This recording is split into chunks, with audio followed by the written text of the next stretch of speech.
रामायण चाहे वाल्मीकि कृत हो या गोस्वामी तुलसीदास जी द्वारा रचित श्री रामचरितमानस हो, उनके अंदर व्याख्यायित मुख्य पात्र राम तथा रावण को कौन नहीं जानता।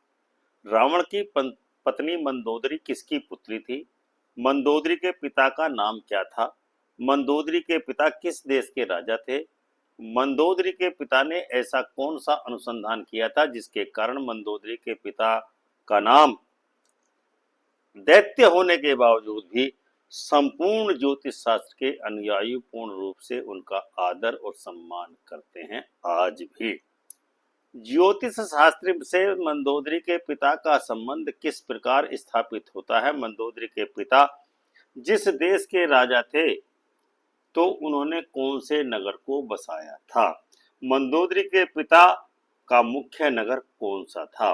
उस नगर को वर्तमान में किस नाम से जाना जाता है? यदि आप आज तक इन सभी तथ्यों से अनभिज्ञ हैं तो आज का यह वीडियो आपके ज्ञान के सागर को और अधिक समृद्ध करने वाला है।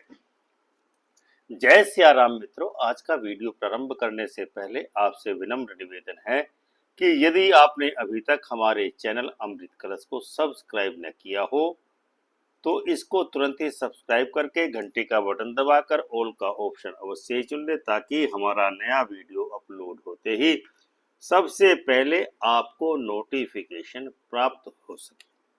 तो आइए मित्रों, अब हम आपको मयासुर नामक राक्षस के बारे में विस्तार से बताते हैं, जिसको सुनकर के आप आश्चर्यचकित हो जाएंगे निश्चित ही।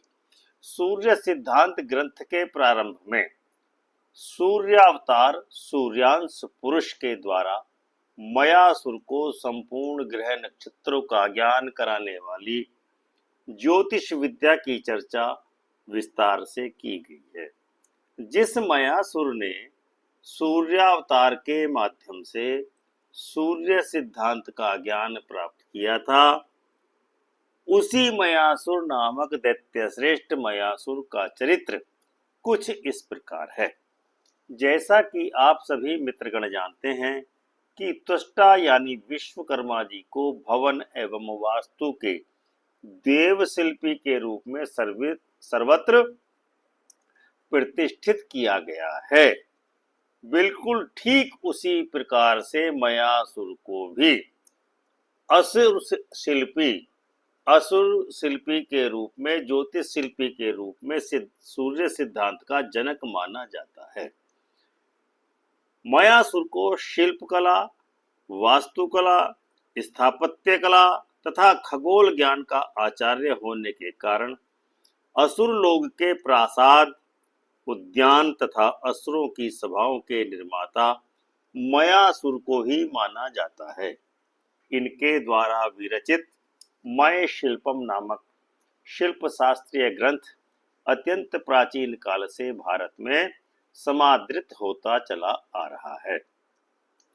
महर्षि वाल्मीकि ने सुंदरकांड, युद्धकांड और उत्तरकांड के लगभग 50 अध्यायों के अंतर्गत मयासुर द्वारा निर्मित लंकापुरी के वर्णन में मयासुर के विचित्र शिल्प कौशल का विस्तार से विवरण दिया है। असुरों की नगरी भोगावती के निर्माता एवं रचयिता मयासुर ही हैं। मयासुर केवल दैत्यों के ही नहीं, प्रत्युत देवताओं, मनुष्यों और यहाँ तक कि भगवान श्री कृष्ण और युधिष्ठिर के कहने पर इंद्रप्रस्थ नगरी तथा युधिष्ठिर के दिव्य सभा भवन के निर्माता मयासुर ही हैं। युधिष्ठिर के आवाहन पर मयासुर के द्वारा निर्मित युधिष्ठिर का सभा भवन का फर्श इतना विलक्षण था कि स्थल जल के समान और जल स्थल के समान प्रतीत होता था। इसी कारण से दुर्योधन जैसा शूर और बुद्धिमान भी उसे देखकर भ्रम में पड़ गया था। पौराणिक कथानकों के अनुसार मयासुर कश्यप की पत्नी दनु के पुत्र हैं। मयासुर की पत्नी का नाम हेमा था। मंदोदरी नाम की इनकी सुलक्षणा कन्या का विवाह रावण के साथ हुआ था। सूर्य चंद्रमा की भांति आकाश में विचरण करने वाले तीनों पुरों के निर्माता मयासुर ही हैं। मयासुर का शासन उस समय मय राष्ट्र राज्य में था। मय राष्ट्र के राजा को ही मयासुर को माना गया है। मय राष्ट्र का नाम मयासुर के नाम पर ही पड़ा। मय राष्ट्र को वर्तमान में मेरठ के नाम से जाना जाता है। यह कथन इस बात से भी प्रमाणित होता है कि मेरठ से हिंदी दैनिक समाचार पत्र मय राष्ट्र का प्रकाशन आज भी होता है। मयासुर को ही आधुनिक ज्योतिष शास्त्र का पितामह माना जाता है, क्योंकि मयासुर ने ही सूर्य अवतार सूर्यांश पुरुष से ज्ञान एवं दीक्षा लेकर सूर्य सिद्धांत नामक ग्रंथ की रचना की थी। इसीलिए तब का मय राष्ट्र वर्तमान में मेरठ जनपद को आधुनिक ज्योतिष का उद्गम स्थल माना जाता है। मयासुर के वंशज आज भी मेरठ जनपद के लावण नगर से लावण पंचांग का प्रकाशन आज तक भी कुशलता के साथ कर रहे हैं। सूर्य चंद्रमा की भांति आकाश में विचरण करने वाले तीनों पुरों के निर्माता मयासुर ही हैं। इनका भेदन करने की शक्ति केवल भगवान शिव के पास ही थी। इसीलिए भगवान शिव को त्रिपुरारी की संज्ञा दी गई है। शिल्प शास्त्रों के ग्रंथों में आद्याचार्यों के रूप में मय राष्ट्र को के राजा मयासुर की वंदना मुक्त कंठ से की गई है। मत्स्य पुराण में वास्तु के विद्या के 18 आचार्य परिगणित हैं। उनमें भी मयासुर का नाम विशिष्ट कार्यों के रूप में विशिष्ट स्थान पर अंकित है।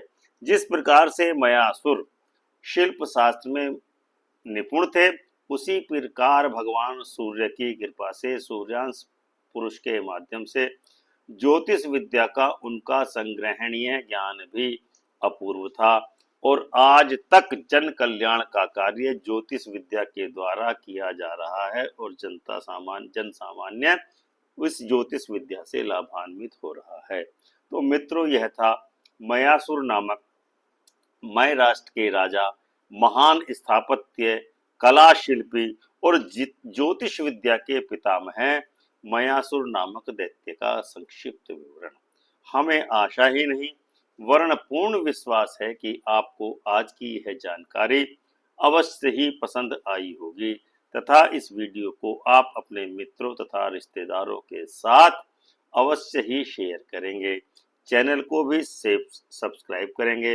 अपनी अमूल्य राय से कमेंट करके हमको अवश्य ही अवगत कराएंगे। तो प्रेम से बोलिए जय सिया राम।